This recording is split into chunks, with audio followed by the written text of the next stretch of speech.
what we're witnessing right now is just a textbook case of a color revolution. Typically, what happens is that an election is held, and then the opposition comes out. The opposition, which you have to understand, is funded and organized and trained by Western NGOs. Georgia has like the greatest concentration of Western NGOs of any country in the world. Now, these Western NGOs, they're well funded and they're operating in a poor country. So they can actually afford to pay like $10 an hour, even $20 an hour, which is just a phenomenal salary in a place like Georgia or Moldova or wherever. So not only, so they really can buy influence, they can just buy loyalty. And, they train these people, these young people. And then when the election occurs and the wrong person wins, the one who isn't enthusiastic about joining the EU or whatever, wants to maintain decent relations with Russia, well, then they hit the streets. And, they've been trained in carrying out street protests. And then immediately the Western media supports them and Western leaders come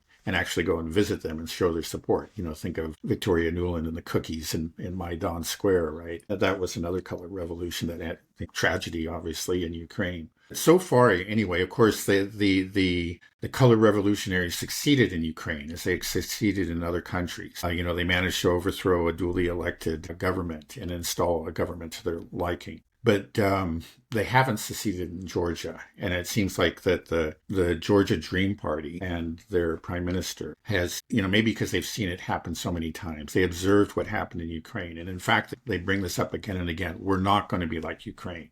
Look what happened. This is what, if these people win, our future is Ukraine. And I think that probably resonates with a lot of Georgians.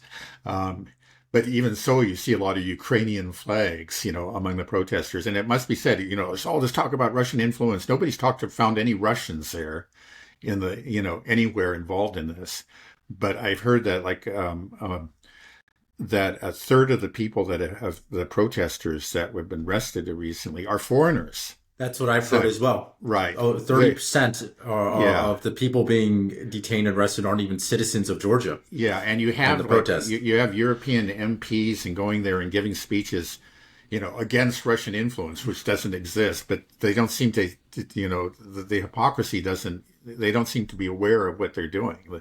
Obviously they're interfering. But again, because they're the good people, it doesn't matter.